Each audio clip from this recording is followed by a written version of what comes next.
Assalamualaikum warahmatullahi wabarakatuh.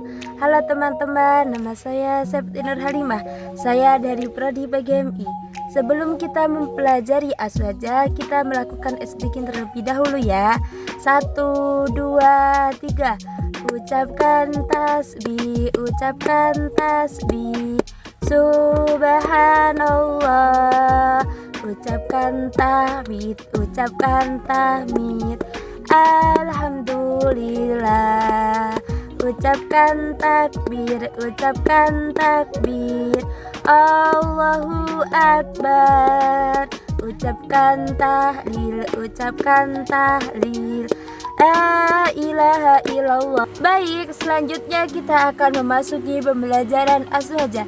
Apa itu aswaja? Dari Ahlu Sunnah wal Jamaah, yang memiliki pemakna bahwa setiap yang melakukan ibadah harus berdasarkan sunnah Nabi Muhammad, berdasarkan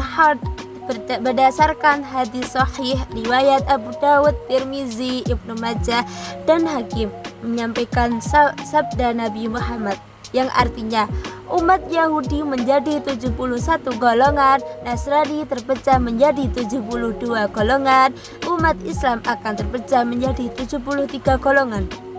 Semuanya di neraka kecuali satu golongan yang terselamat.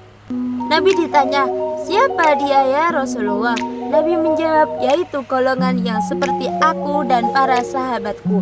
Dalam sebagai riwayat, dia adalah jamaah. Keterangan hadis ini menjadi dasar Ahlu Sunnah wal Jamaah karena golongan ini yang selamat dan diridhoi oleh Allah. Karena mengikuti jejak sunnah Nabi dan para sahabatnya, maka keluarlah organisasi NU yang dipelopori oleh Kiai Haji Hasyim Asy'ari pada 31 Januari 1926 Masehi atau 16 Rajab 1344 Hijriah di Surabaya, Jawa Timur. Para kiai di Indonesia bersama-sama membentuk wadah untuk umat. Makna aswaja Ahlus Sunnah wal Jamaah adalah beberapa pengertian jika kita bahas satu persatu, karena aswaja terdapat 3 kata yang mempunyai makna yang berbeda-beda namun pengertian yang luas.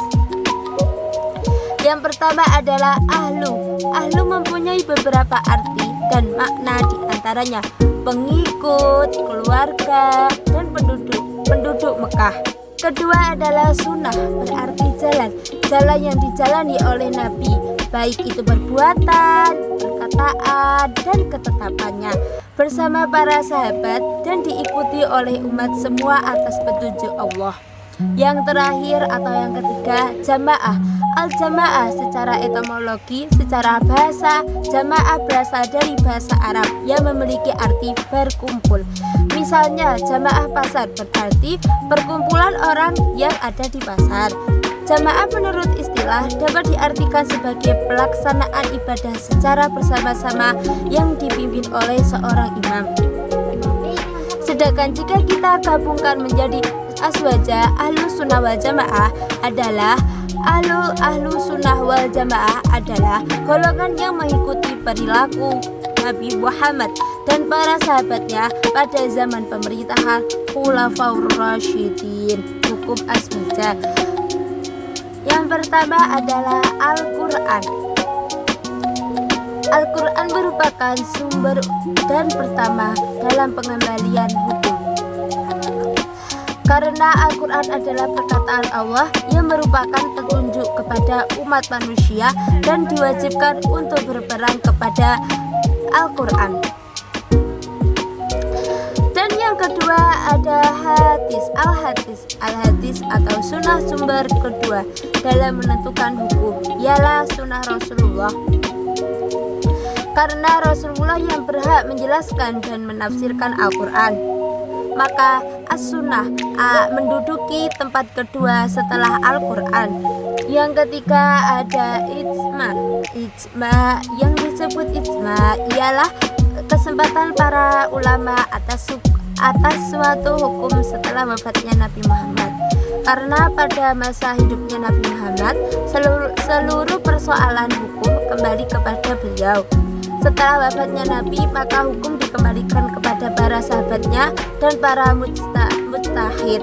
Yang terakhir atau yang keempat ada qiyas. Qiyas menurut bahasa berarti pengukur.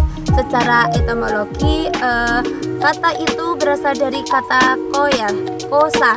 Yang disebut qiyas ialah menyamakan sesuatu dengan sesuatu yang lain dalam hukum karena adanya sebab yang antara keduanya. Rukun qiyas ada 4 macam. Yang pertama al-ashlu, yang kedua al-fara'u, yang ketiga al-hukmu, dan yang terakhir as-sabab.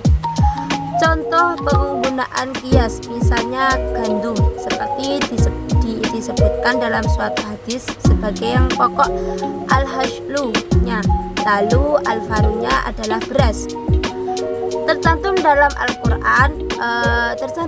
Al-Qur'an atau hukum gandum itu wajib zakatnya. Asyabab atau alasan hukumnya karena makanan pokok. Demikian yang bisa saya terangkan pada pembahasan aswaja.